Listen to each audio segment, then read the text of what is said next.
Welcome to my live stream on Substack. Here with me is my friend and guest expert and buddy on the business journey, Jeff Gibbard. Jeff, say hello, everybody. Hello to everybody. Hey, all right. So, what are we going to talk about today? Well, first off, let me just say that I am loving Substack, and I'm now doing a weekly live stream. It's usually going to be on Fridays or Saturdays, but I haven't confirmed the time. I think I'm going to probably stick with Friday. I was originally going to do Saturdays, and then I was like, "Oh, summer's coming. I don't want to do summer on Saturday."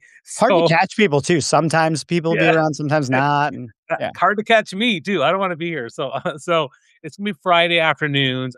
I'm looking at around this time, 3, 4 p.m. is kind of what we're doing because it's Friday afternoon. I don't want to work. I want to just talk to my buddies, and so that's what we're gonna do. We're talking about today about neurodivergent business owners, and whether you have ADHD or autism or ADHD or any sort of aspect of the neurodivergent spectrum. That's kind of what we want to talk about because I know a lot of business owners in my community are like this. I am ADHD, and so I'll do a bit more of an intro about myself. But let me just start with Jeff. Jeff is an awesome dude, and I could talk about him in many, many awesome ways. But I'll let him do an introduction to all of you here.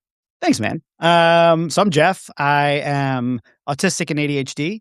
I run a company called Super Impactful where I do heroic brand strategy. I do user guide workshops to help teams collaborate more effectively. And I built a tool called the Super Brain, which I built on Notion that uses Notion AI. And the system I built is freaking awesome. And then I also have a company called Super Productive where I do neuro-inclusive productivity for mostly pharma and biotech companies, but also agencies or small businesses. So a lot of like setup and design of Asana systems, Notion systems. I like technology. I like strategy. I like communication. I got 2 kids. I live in Philly. What else? Okay. Awesome. Okay, great. And my name is Bobby Umar. I'm a motivational speaker by trade, 1,000 keynotes workshops over the last 25 years across 4 continents. I'm a 5-time TEDx speaker. I mostly talked about soft skill leadership, then I elevated to personal branding and networking. And then I started talking about vulnerable storytelling and how to use LinkedIn and digital marketing. And that's a big part of what I do. Part of what I do now is I help small business owners get to that next level because most small business owners that I know, they hit a ceiling with their revenue or their monetization or their sales, or they feel alone, don't have the resources, don't have anyone to talk to, and so they need some accountability, focus, and support. And so we have in TLB Club weekly calls and coaching and helping them get to that next level. That's kind of what I focus on for the most part. So. And I see people are already in the chat. So I see Larry. I see Ask Anything. If you want to ask questions or comments, by all means, um, this is a safe space, and we're happy to take your questions as we go along. So comments are always welcome. And let me get started with kind of the first question, which is, I guess, for you, Jeff. I mean, tell us a bit about your story in terms of, um, I guess, uh, when you found out or growing up with neurodivergence, and then when you became a business owner, and then maybe talk a bit about the initial kind of maybe struggles and how you overcame some of those things. Yeah, sure. A lot to unpack there. So I'll give you some of the kind of quick timeline and then I'll fill in the gaps. Sure. So I was diagnosed ADHD when I was like 16 or 17 years old. I'm 46 now. So I was official diagnosis, went through a couple different medications over the years, largely unmedicated most of my life. Recently got back on medicine, but had some bad experiences with different medicines early on. So I knew from a very early age ADHD relative to a lot of people in my community who I've met who are late diagnosis. And I am very grateful for that because I didn't have as many gaps to fill in later in life as the people I know who are late diagnosis. I figured out the autism thing in a way that a lot of people figure it out, which is that, so one, it happened during the pandemic. So pandemic hit, we're all home, we're all like looking at our cameras through Zoom and everything. And it was at that time I also had just had my first child, and we had these weekends where there was no agenda. And so I was like losing my mind because I need a schedule or else I just fall apart. And so I was like, maybe what I need is to get back on some medicine so that that could help me with the unstructured time on the weekends. So I went and found myself a psychiatrist, got put on Vyvanse, and all of a sudden I could focus again and everything was quiet. And then all of a sudden, all of these other symptoms started to be more present for me. And it wasn't long before I quickly realized that these were these were symptoms of autism, not ADHD. And they were all of the things I couldn't explain prior to being medicated that didn't make sense as a person with ADHD. Like the fact that I need routine and I need order and I need structure, but I also need novelty and newness. And you cannot give me structure or any sort of like confinements, right? So there's like Mhm. a real tension there between these two sides of my brain. So I figured that out in my late 40s, or I figured out when I was about 40, and it's not an official diagnosis, but I I I I know enough to know that it's true. Like Right. I'm probably like a level 1, but I have enough of the different things to know that the autism is the thing that made everything else in my life make sense. Because it rounded out the understanding of the parts of me that are very definable by ADHD versus the parts that are very definable by autism. Um, so yeah, so I can start there, and then there were a bunch of other things in there, but I also don't want to just ramble on. I can talk about business and Well, I'd love to know. So when did you start your business? so I have started multiple businesses from the time that I left college. I started and failed multiple times. So, like, I started a photography business, failed. Started a personal chef service, failed. Went to work at restaurants. Was married to my first wife at the time. She encouraged me to go back to school, get my MBA. I did. Came out and realized I was a very different person than a lot of the people in my class who were all like finance and accounting. And I was like, Right. numbers, spreadsheets, but I can speak in front of people.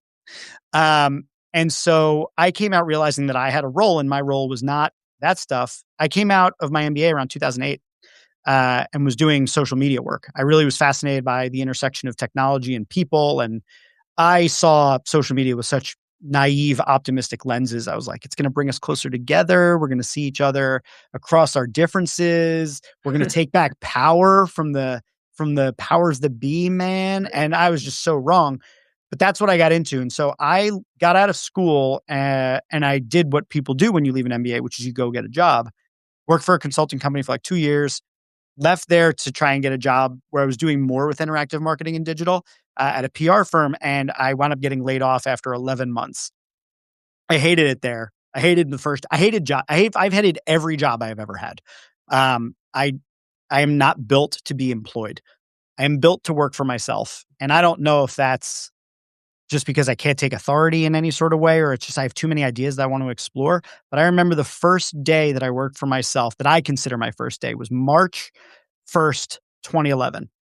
Um, I had just gotten laid off the weekend before that, and I started or like the Friday before that, and a weekend passed, and I started my business that Monday, and I have never felt so comfortable. Even though, like, I had no money coming in, and I still was like, "This is what I'm supposed to do." And so I've been doing that. I've been working for myself since 2011, with the only blip on that was a brief period where my agency got acquired, and I was part of an ownership team, and I was there for a year and a half, and that was the last thing I had that was even close to a job. After that, I just been working for myself entirely. Mhm. I definitely resonate with the idea of, I know you said every job I've ever had, I wouldn't say I hated it, but I would say that um, it dulled me. Like I was, I just wasn't enthusiastic or really super duper into it.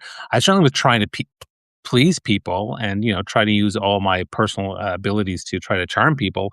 But there's nothing that it didn't fulfill me. I felt constrained. I felt stuck. People often say, Bobby, like you're such a vibrant, alive person outside of the office or at lunch. Why are you so quiet at work? And I couldn't explain it. And that was like several different careers, and so, and I don't know whether that, like, so I never really fit in the mold, and I didn't realize what, and then reflecting back, one of the things about the ADHD thing I noticed was that I kept trying multiple different organization systems. I remember in my last corporate job in brand marketing, I tried one, it wasn't working. I tried a second one. Everyone had different ways of doing it because there was just so much stuff happening, and you had to Yeah. manage like 30 projects. And so I finally came up with a system that worked for me. My fourth attempt worked. I had, okay, a pretty good system. I could keep track of things. Okay. But I did struggle with that, for the longest time. So when I left, and I decided to become an entrepreneur. Yeah, it was very freeing. I felt very free, very flexible. I liked that. But at the same time, I also struggled because one of the biggest struggles and the first part of my entrepreneurship journey was being lonely. I was by myself, and I realized I needed a little bit of structure because and then a day would go by and I wouldn't get as much done as I thought I would. That to me was one of the first kind of big challenges that I had in the early days. How did I deal with that? What I did specifically was number one, because I knew I was a social beast, I used to plan a lot of breakfast meetings. Mm, And so I would meet people for breakfast, and that would fire me up for the rest of the day. Like that social, I don't know, like just it filled me up, energized my extroverted batteries, and so I was kind of excited about that. Social media also did that for me, but then social media became more of a distraction because I got 2 hours later. Oh my god, I got to get to work. yeah. So that was a bit of a different thing, but that's something I noticed early on in the day. And for me, I also going back to not the autism thing, the ADHD thing. My whole family's neurodivergent. So my daughter, my wife are all diagnosed ADHD. My son is diagnosed autism, and I was diagnosed ADHD just last year. And so, but what's great about it is that I had this mindset in my head about me being an f up. I was a screw up. Yeah. I couldn't make university, and I failed out, lost my scholarships, and I was like, "What the hell is wrong with me?" And then I did my first job in engineering, got fired, let go, and I was like, "What the hell is wrong with me?" Then I tried brand marketing, I couldn't seem to fit in, and I was like, "What the hell is wrong with me?" And then even in the early days of my business, I'm like, "You know what? Like, I can't seem to grow this business the first 3, 4 years. I'm distracted. I'm only working not many hours per week. What's wrong with me?" And that's what I had this narrative. But with this understanding, I definitely have a better perspective to process the mindset of those things back in the day. I was just missing the systems, the understanding, and I guess the confidence around who I was and how I operated. Yeah, so it's funny, a lot of that resonates with me. I'll say this, like, when I say I was a bad employee, I just wanna, like, be clear on what I mean by that. I don't mean that, I didn't try hard, because I did for about 6 months, and then I just totally checked out. But what I mean is to the point you said about having that mindset of, like, maybe I'm just an F up, right? Um there's there's a thing amongst a lot of neurodivergent people where we feel like we're always gonna be in trouble. Like, anytime our boss needs to talk to Mm. us, it's like, "This Yeah. is it. They're gonna fire me. This is it. They're gonna tell me," right? And I have so much, like, trauma from school of, like, my brain just didn't work the same way, so even though I was, like, a gifted kid growing up early, when I got to a certain level, um, it didn't work the same way, and there were certain expectations that I began to think that, no, actually, I wasn't actually gifted, I was stupid. And so I carried around like I'm an idiot for a very long time. Yeah, And me I too. would feel like I'm keep messing up and I'm not doing things that everyone is able to do this. Why can't I? And so when I would get into a job, I was just waiting for someone to tell me that I'm an idiot or that I'm Mm. wrong or that I'm bad. And so I was always on edge. And so when I say I was a bad employee, what I mean is I was so expecting that I actually at one job programmed a self-destruct code into my computer to delete all things in case they fired me, what I saw as without reason. That I could email my computer and it would delete all of my files, everything that I'd worked on, because how dare they? That's what I mean by a bad employee. I mean, I was like vindictive. I was angry. I was like paranoid. And as soon as I worked for myself, all that was gone. And it's interesting because I would, you said like you needed structure when you started working for yourself, that was helpful, right? Well, I found work environments, like when I had jobs, were very structured, but I hated their imposed structure. And I didn't care about what they were doing. And I didn't like that I was being paid less than, the value of my labor was generating. And so I was always upset about that. As soon as I started working for myself, I started designing my own systems of structure. I started feeling much more motivated every day to get up and actually do things, even though my ADHD was constantly being like, come on, you want to take a nap. You don't want to work. You want to play video games. You have a new Xbox. But because I cared about what I was doing and because I wanted to be able to continue working for myself, I pushed myself harder than I ever did to the point of absolute burnout multiple times. But it also gave me the chance to keep looking for what is that system that I need to make it work in my way because I, like you, looked for a lot of systems and I tried to do what everyone else told me. And it wasn't until I was like free from the environment of a job that I was able to explore how do I actually like to work. Then I started building my systems. And since then, you and I have talked at length about systems, but I've been developing them now for over a decade. I've been developing systems that work for my neurodivergent brain and allow me to track everything and stay on top of everything. And I just accept that there's things I'm not going to be good at. And that's fine. So, one of the things that you talked about is this, and then the mindset I had too about, I was, I guess, expecting to fail, and how that really wreaks havoc on you because it wreaks havoc on you also as a business owner, right? And so, the mindset piece is certainly something that we kind of have to go through. Um, so. I guess and I know it impacted me, and like, and everyone who's listening to this right now, like, we're talking about neurodivergence, how it impacts us as business owners, but also, I mean, a big part of it starts from the very beginning, like being told, either feeling like a loser or being told that, you're not stepping up even though we were working as hard as we possibly can. One of the things that I think is a struggle for me too is, yeah, like, uh, I'm going really back here, but, yeah, you mentioned, like, how clever you were. I used to get great grades. I actually skipped a grade, and I was still top of my class. I, graduated with great marks, got a scholarship, and then I lost my scholarship, and then I started to, and then what I've known, from the neurodivergent piece is that the reason why I got diagnosed because my daughter, she was in grade 8 at the time. She's like, I think I have ADHD. I'm having trouble. She gets to a point where she's doing great, and also, at a certain point, she can't keep up anymore. And for me, I couldn't keep up when I got to second year university. That's where everything fell apart. But everyone I've known who's been neurodivergent, they try to do as best they can, but then at a certain point where they can't keep up, they can't cope with it. And I see the exact same pattern with entrepreneurship. The ones who are neurodivergent, they go in and, yeah, there's a freedom. Okay, yeah, you and me, we're free. Okay, when that constraint's gone, now we keep trying to get up there, but then at a certain point we hit a ceiling. And that ceiling is because, again, we didn't put the proper structure system in place to help us out. Does that make sense? It does. The thing that occurs to me in that, in when you say system and structure in place, is that, and this was the thing that I took out of my MBA. I always say I learned three things in my MBA. And one of the lessons I learned is everyone has a role. And when I struggled as an entrepreneur most is when I was trying to play every role instead of playing my role.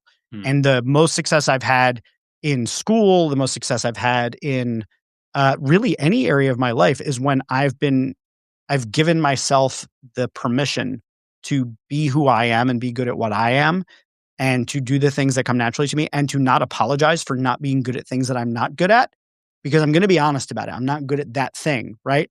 And what that allows me to do is find the people that need what I can do, but I need what they can do, right?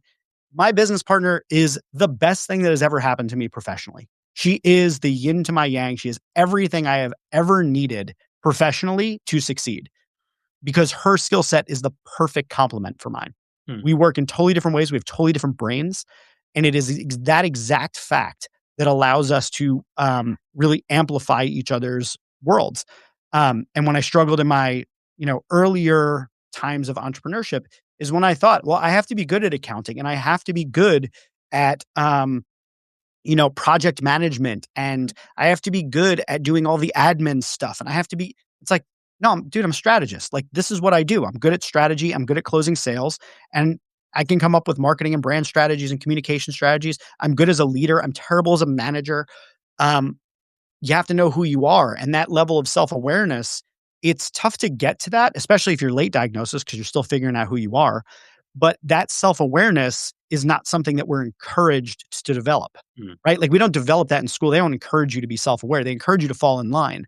When we Right. get to work, they don't encourage you to find like what are your strengths and your weaknesses, your rocket fuel and your kryptonite. Like they don't ask for that. They want to know if you can do the job that's on the job description and you have to fit in the box. And I think it's not until you get to define what your own box is, and maybe this isn't everybody, but at least this was true for me, I can say, that when I got to define who I am and what I do and what I want to do and what I don't want to do, that's when I started having any real success. And I know there's also an element of privilege in that like I've gotten the chance to do that. I've had opportunities to do that, but that is the lesson I've taken away from it, at least. And let me get into something you brought up, which is you have a partner that compliments you. Um, I'm curious about that one because I think for me too, I've always sourced or tried to look for people that would be great partners. And over the years, there are people that have come and gone, and and I thought there was some good opportunities there. It didn't really work out, and but I knew that there's things I was good at and things that I wasn't good at. So I always sought partners. Like a long time ago, I knew I wasn't good at sales, so I tried to find a sales closer to help me, and we partnered a bit. And then I finally found, and it's funny it took me a long time to find the right partner. The first really good partner I had was Chris Colt, who um, he was good at sales and he was good at tech, like websites, landing pages, and email marketing. And that was fantastic because then he and I launched our 5-day test challenge, and that was a great partnership. We were like really going well together, and I'd been in business for like 15 plus years, and I couldn't find anybody. I finally found someone. I was really grateful for the time we worked together. That was great. So I guess, and now the partnerships I have, now the partnership I have are kind of like with they're team members. I have a VA who knows the landing pages and the email marketing, and then I now have a sales closer who helps with the sales calls, the follow ups, and then the three of us together, I think, are doing quite well, and I'm very happy with that. Um, because of that, do you think then that those who are neurodivergent business owners is there huge value in trying to find the right partner to complement you, Oh, or can we 100%. or can we do it by ourselves? Well, no, and I wanna be clear, like, I don't think it's just valuable for neurodivergent people. Sure. I think my business Yeah. partner would say this too, that neurotypical people, my wife would say it, like, my wife is neurotypical, and the our different brains complement each other, and we're Sure. able to do things that each other can't. And, like, I don't mean can't, like, totally incapable of, but I mean, like, it is such a difficult climb for me to do things that come naturally or easily to Hmm. my wife or my business partner, and there are things that no matter how hard either of them try, they will never understand why it comes so easily to me. And I think what you're looking for there, and I think a lot of the reason that a lot of partnerships don't work is because it becomes too skill based. Like I'm looking for a person who does this skill and I do this Right. skill. Right. And I think one of the things that makes the partnership work with me and my business partner, for instance, is not just complementary skills. I think it's also complementary values. Yeah. It's complementary like areas of interest. So like if you have a salesperson and they're really good at like software as a service sales, but you're doing like, I don't know, coaching, they may not be into that. They're like, that's just not my bag. And I Mhm. think what's cool is like my business partner and I were both interested in Asana. We both liked it for different reasons and we liked working with each other. But the X factor there was that my business partner was a client of mine like 15 years ago. So, like, right after I started my agency, she was one of my first clients at the company she was with, and we worked together for almost a decade, and she used to call me her business best friend. She would call me, I would come in, she would put a problem up, and she would open up the whiteboard and put down 2 cups of coffee and be like, "Let's do this." Because she knew that that's what I do, is like, you Yeah. give me a whiteboard and a problem, and, like, I'm ready to go. And it wasn't until we started and I would give her, like, things to do, and she would just execute it, right? Like, that was her thing. She could manage a team, she could manage projects, and I was always in awe of that because that's chaos for me, right? And it wasn't until, we actually didn't initially work together as business partners when she left her company right after, right before COVID, right after COVID, that is. She left her thing and I was doing my thing, and we were both signed up as Asana partners, and we both started getting the same leads, and we were, like, talking regularly because I was trying to coach her through, like, starting her business and everything, and we just floated the idea, like, "Hey, what if we did some work together?" And we did it, and it worked out great, and we were like, "What if we started a company?" And then, like, we got together for a weekend and met up at a WeWork. We put up a website, we came up with our offers, like, I did the thing that I do really well, and I just launched a business. Mhm. And from there, it was like literally like 3 months, 4 months, and we wound up getting a whale-sized client that we had for 4 years. So we went to like a six-figure business in like, I don't know, 4 months, 5 months, and that Right. was because like we knew it was the right fit because we knew our roles. Like she was never gonna step on my toes for my stuff, and I was never gonna step on her toes for her stuff. We respected each other. We both wanted to build the same sort of thing, similar values. We liked each other. It just worked. And that's really hard to find, super hard to find. There is a Yeah. book though that I would recommend. It's called Rocket Fuel, and it kind of I'll sum up the whole book in like basically a few sentences. There's basically you're looking for a partnership of a visionary and an integrator. The visionary is the person who basically comes up with big ideas, constantly coming up with new ideas, new things, strategy, communication, charismatic, all the things. And then you have the integrator who's like the person who gets stuff done.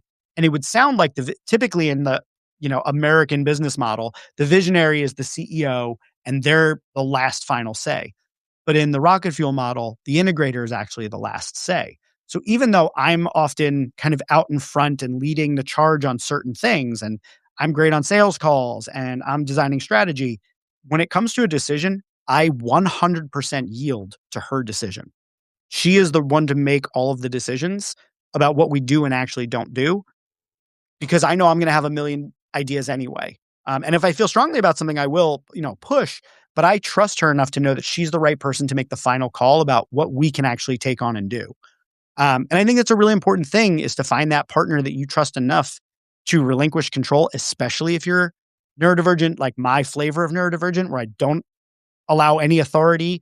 I don't, I don't respect any authority at all. It's just not a thing. And I won't be told what to do unless I invite it. Right. So I've given her total permission to make decisions. I've given her permission to nag me. We actually call it consensual nagging, because she's like, I don't want to keep bothering you. And I'm like, I give you my full permission to harass me. If I'm not getting back to you, you can show up at my front door. That's the Yeah. permission she has. And you got to really trust it to give someone that,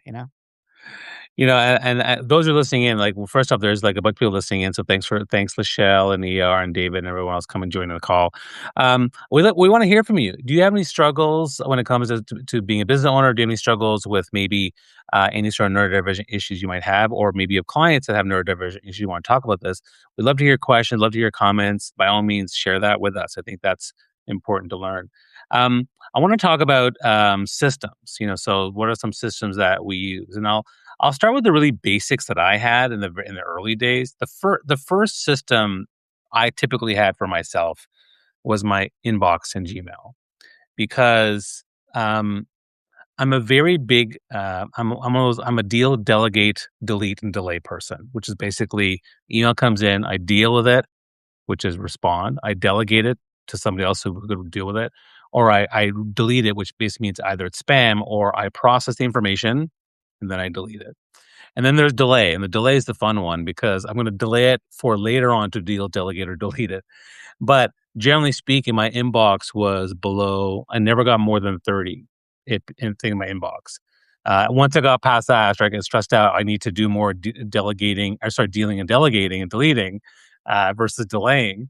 And that became, I kind of lived and died by my Gmail. Like, when people would send me emails, I would take care of it. And I was very responsive, and people knew me for that.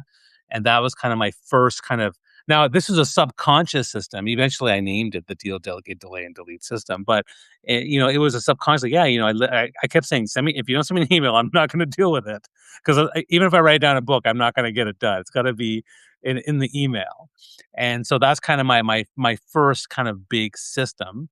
And then my second big system was essentially the combination of, and I had to do a combination, right? I have my beautiful, beautiful journal, right? Which has my entire month on the page, which I love. I love my month on the page. That's huge.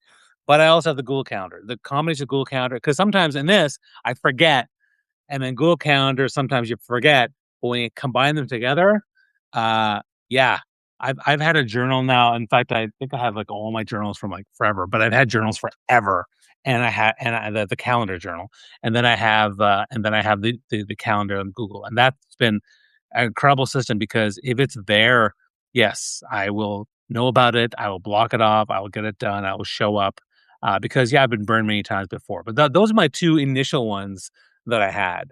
I wanted to actually ask you, and the ones I just gave are pretty basic, but they're really important to me. What about you? Wow. First of all, I have to say that I am always, when people told me that they ran a marathon, anytime anyone's ever told me that, I'm usually like, that's not possible, because it just seems like impossible to me that someone could run 26 miles. And then I found out that people actually do that, and that there are people that run further than that. I feel the same way about paper journals. When I meet people that Yeah, have physical paper journals, I'm still like, that doesn't, how's that work? that's not a thing. You don't really actually do that. You're just, but I do know people, and especially when I meet neurodivergent people, do that. I'm like, how? I am a 100% digital systems person, with one actual exception, which I usually have. Yeah, it's right here. Um, I have one thing that is not digital, and that is this specific notepad. Okay. It is Rhodia branded. It is a French paper company. The paper is graph lined. I don't know if you can see that on it. It is graph lined, Okay. and I use this pen. It is a Okay. Papermate something or other Okay. Flare Sure. medium. I really like it. Anyway, that's the only paper that I use. And Okay. when I write in it and I'm done with a thing, I will take a picture of it and I will throw away the paper. I process it and I bring it into my digital systems. Your whole Notion thing. Yeah. Yeah. So Notion is a new thing, Yes. relatively speaking, to my systems. Let's go back to my origin. Yeah. The Yeah. very first system that ever made a difference for me was a task list. That was the Okay. very first thing. I read David Allen's GTD, task management theory, inbox, assigned context, yada, yada, the whole thing. And it changed my world because I was like, oh, a framework. Interesting. I didn't realize at that time that I was autistic, but frameworks are everything to me. I love recipes. I love steps. I love sequences and frameworks. I love it.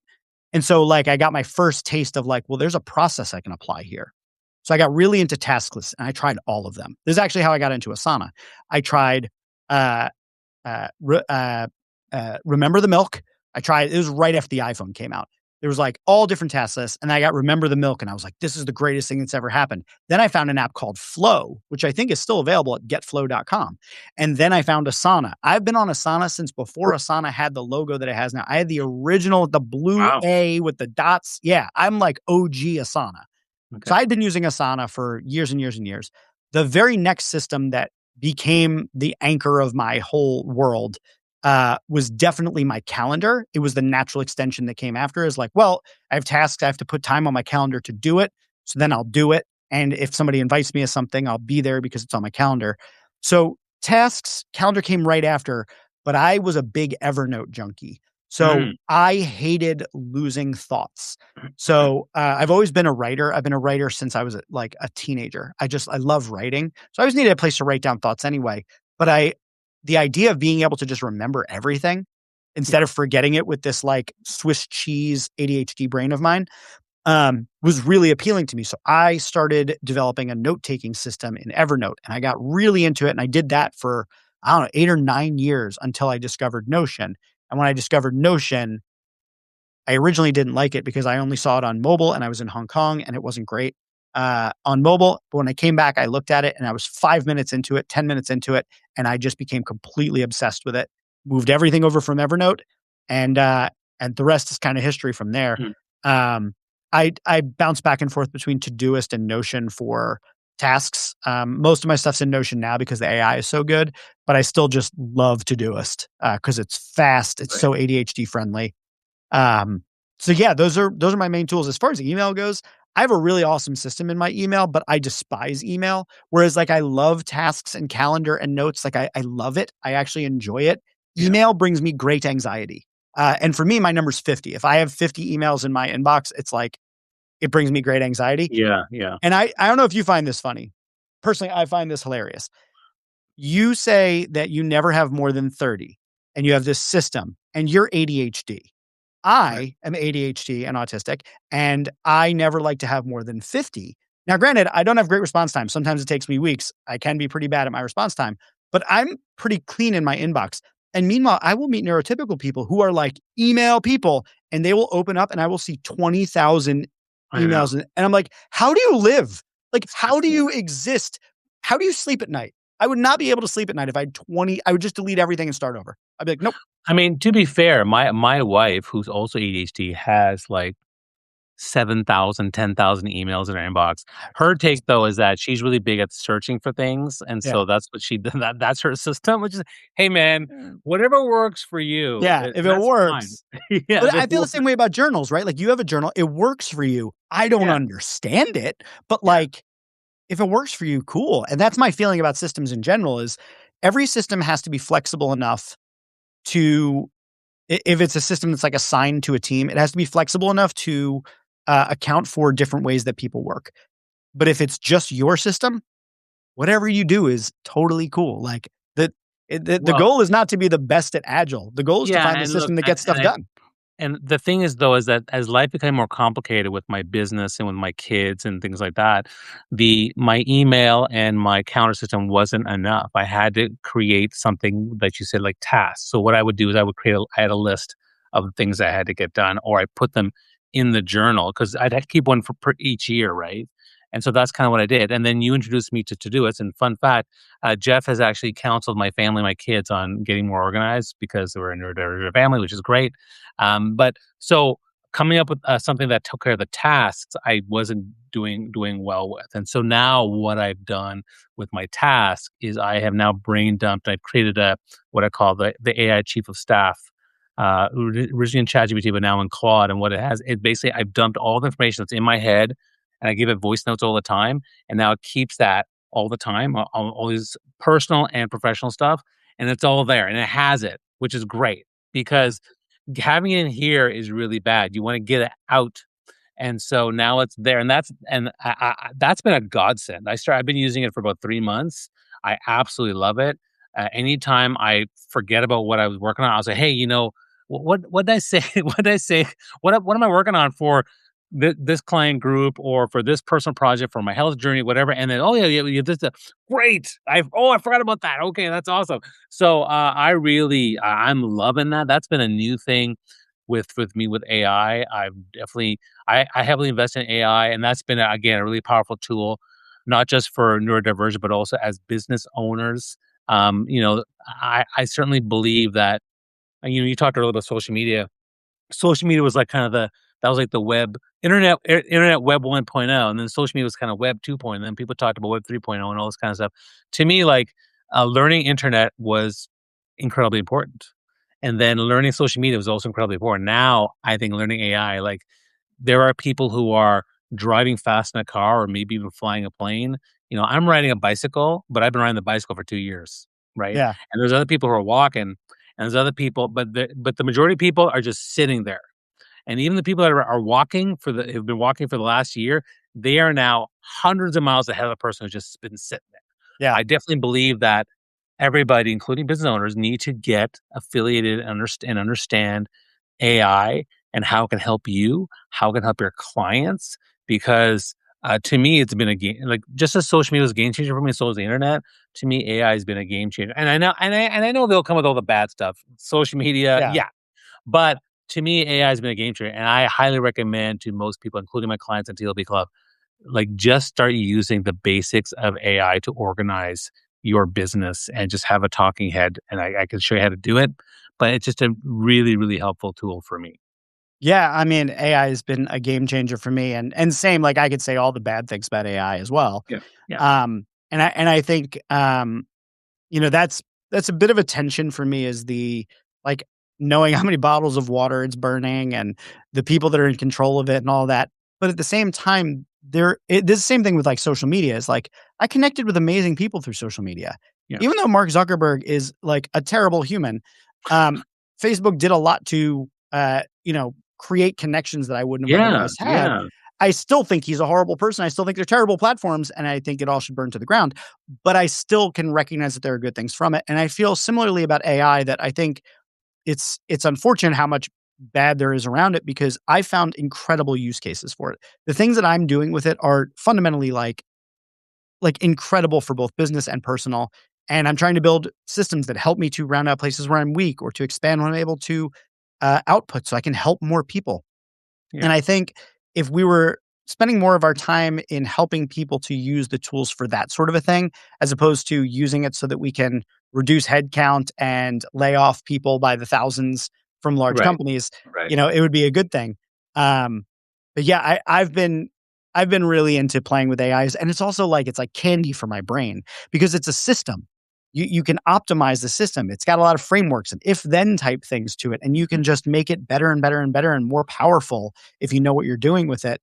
And I don't know if you saw it, but in the Superhero Institute, I have the course Rise of the Machines, and in the part one, I give like a whole bunch of glossary terms about AI, and in the second part, I go through the 10 levels of AI. And to your point, the people who are like sitting still or walking versus people riding the bicycle or the jet, the people who are the vast majority of people are what I would say either like level 0 or level 1. Level Right. 0 is I have not used any AI at all. Level 1 are people who are like, "Oh, I use AI," and they pull out ChatGPT and they're like, "I ask it questions." And like Yeah. They're I Like always get we excited when I meet someone, they're like, "Oh, I'm big into AI right now." I'm like, "Sweet, like, hook me up. show What me. you got going?" I'm like, "What's your Claude Code setup look like?" Like, What you got an open Claude?" And they're like, "I'm on the pro subscription of ChatGPT, and I have it help me write emails." And I'm like, "Oh, sweet, Oh great." Like, god. it's awesome, but, like, nah, there's more levels than that. But I think that people who are doing there are a lot of people doing things that they think that they're so far behind, but they are not. The people who are like the jet people, like that you described, that Yeah. they're like that far ahead, they're so few and far between. Oh, yeah, it's very They small. they are the most of the stuff that I've seen that is really, really advanced is 1 in 100 people that I see talking about it, or it's the stuff that you hear is happening behind closed doors. Yeah, The most normal, like, advanced stuff that you're seeing, it's accessible to anybody right now to learn how to get to a point where you have some agentic workflows, you have access to tools that can, like, go and do things on your behalf, like, it's all right there, and learning it, like, it might take you, like, 3 to 6 months, but to your point about people sitting still or walking, like, they could be in a Ferrari in, like, a matter of 3 months if they just yeah. sit down and spend the time with it. And that's, of course, if they decide that that's worth doing, but, Is you there know anything you is there anything for small business owners that you would recommend they definitely try to leverage AI for in the beginning? I mean, look, I'll also say that, like, the platform you choose dictates what's available to you, and Sure, I'm sure. very bullish, as you know, on Notion and Notion AI because it's a fully enclosed system Okay. where you can organize everything in your business, and Mm, then you can have your AI work on any of it, and so, when it comes to, like, what can you use AI for, I think you can use ChatGPT, you can use Claude, you can use Gemini, you can build an OpenClaw setup, whatever, you can have all of them work on the same sort of stuff, but ultimately, any of these systems to work well, you have to set them up. You have to actually take the time in yeah, the beginning to give it a logic, to give it a sense of where things live, to give it a sense of how you want things to work, what types of tasks. yeah, So, setting all of that stuff up is the time consuming part. After you've got it set up, it can do all sorts of amazing things.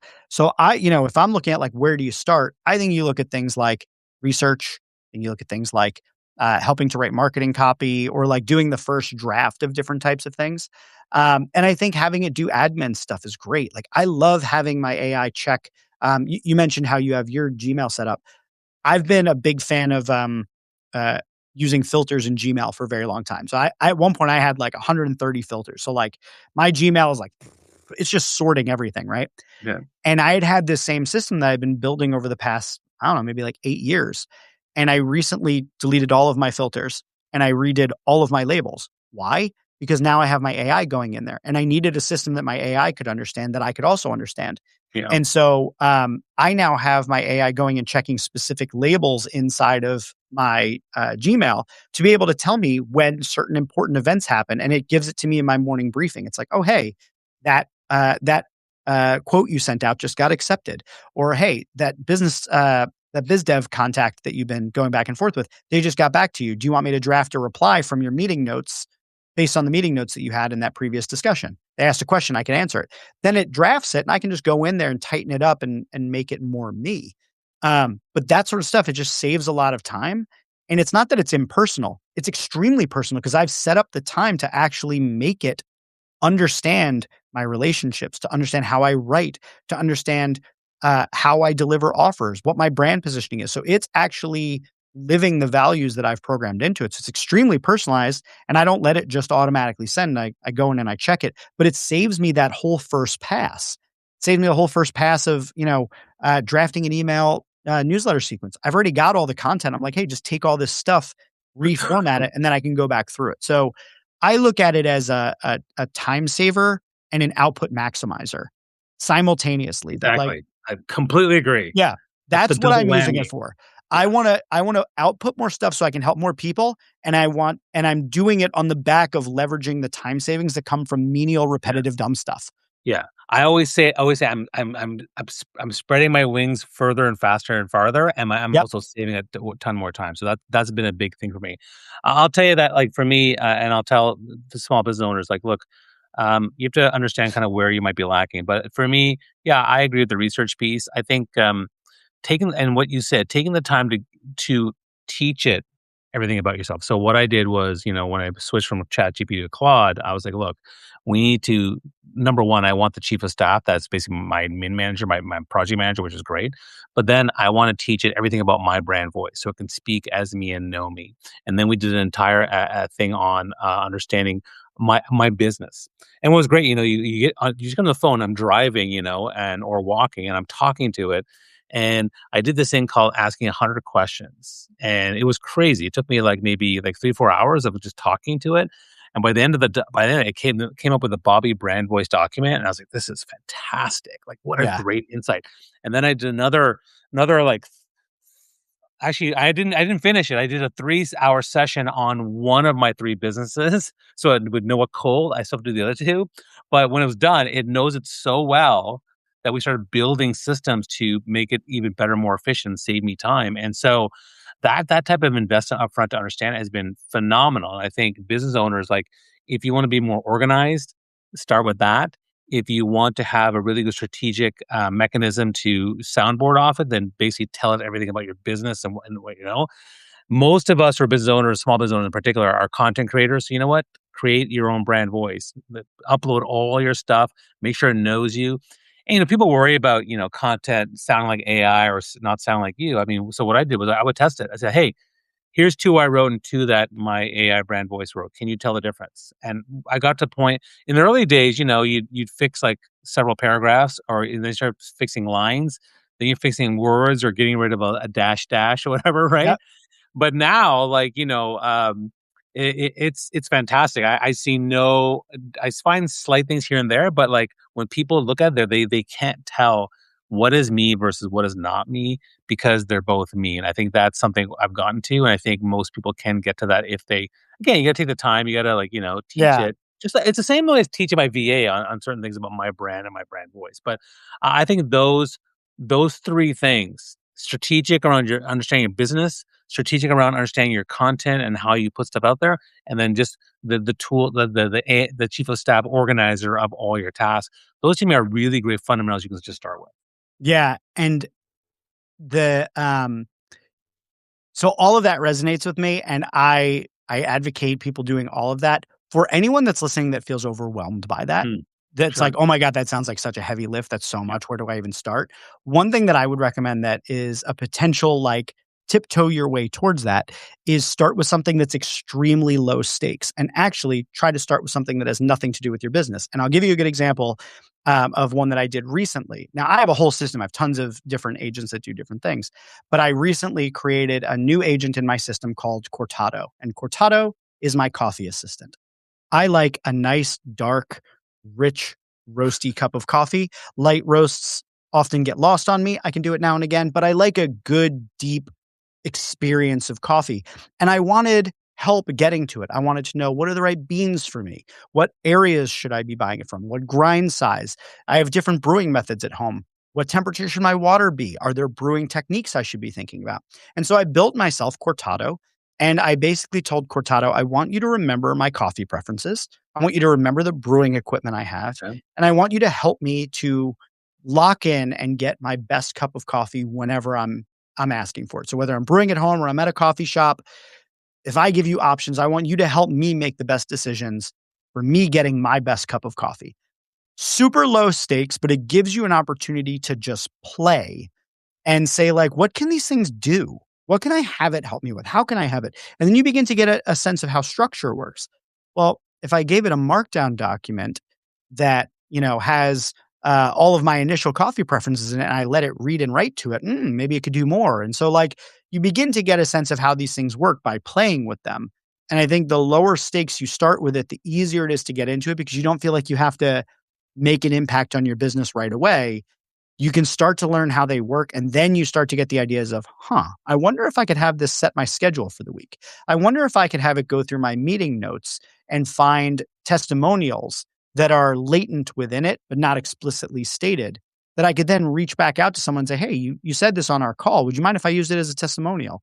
Or maybe I'll have it do this or that. I have one that just tracks my workouts and puts in a database what I did so that I can Mhm. see how much weight I've lifted this year. So I think it's important to adopt a playful spirit, because I think that's one of the things that I know you've done is in the way you've been building out your system.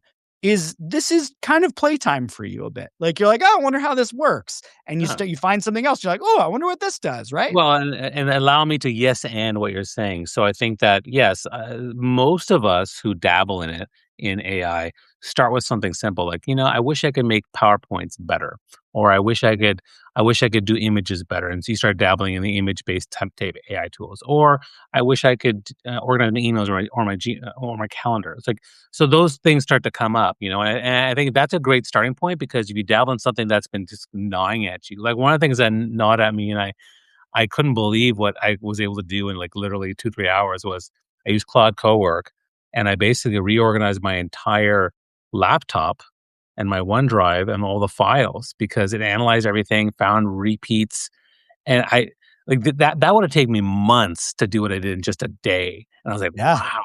And I took the system that actually you taught me, which is the 1, 2, 3, 4, Yeah, 5, the spaces. and it went through all my stuff, and it started getting me to look at these things, and it started analyzing them and sorting them, found the redundancies, and I was like, "Oh my god, this is" and that was my little pet project that I didn't know how long it was I dabbled, didn't know how long it was gonna take, but then 3 hours later, I was like, "Oh my god, you completely reorganized my entire laptop." That was amazing, and so then I was like, "Hey, can you do the same for my Google Drive?" And I was like, "Yeah, hold my beer." And next thing you know, it's doing that for that. So, yeah, I think picking that one small thing that's been gnawing at you as a business owner, what's bugging you that I don't like doing this, or I wish someone could do it for me or help me out. That's a great starting point for sure. You just reminded me that that's been a thing that's actually been on my list is to have co-work. So I have a folder on my desktop called Doom, which it stands for didn't organize, only moved. And Yeah, it's basically so I don't get a cluttered desktop, I just drag everything into this one folder.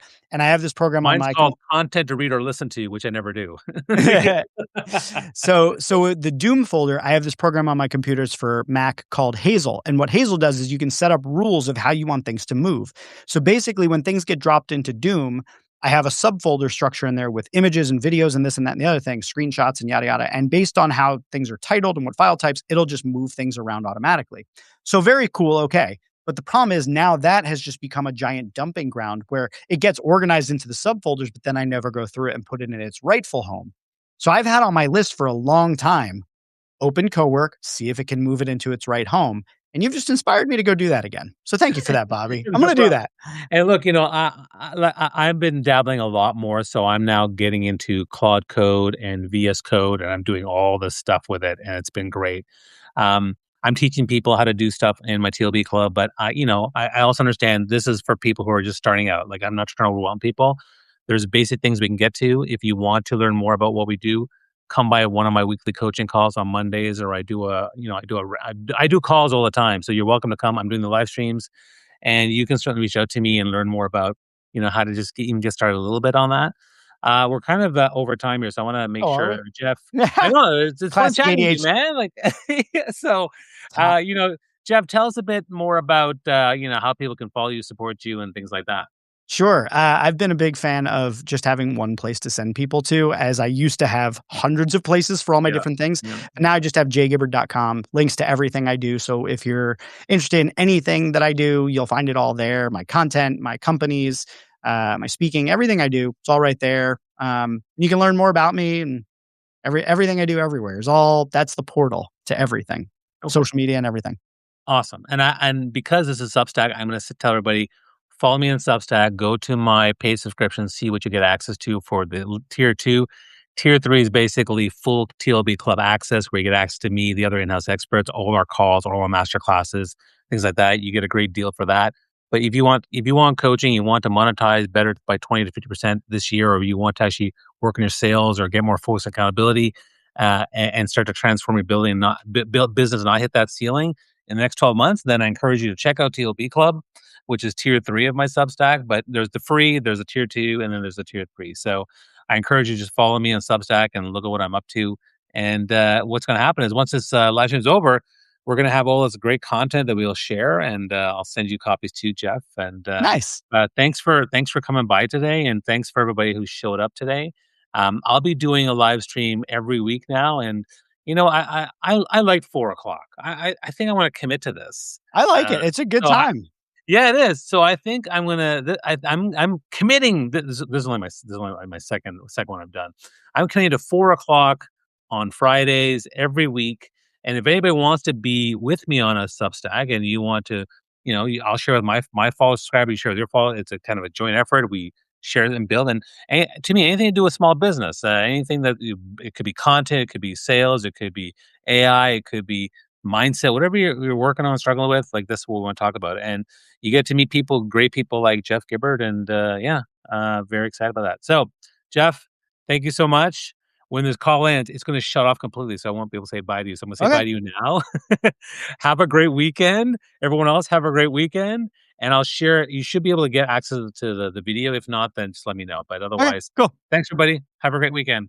Later. Okay, bye.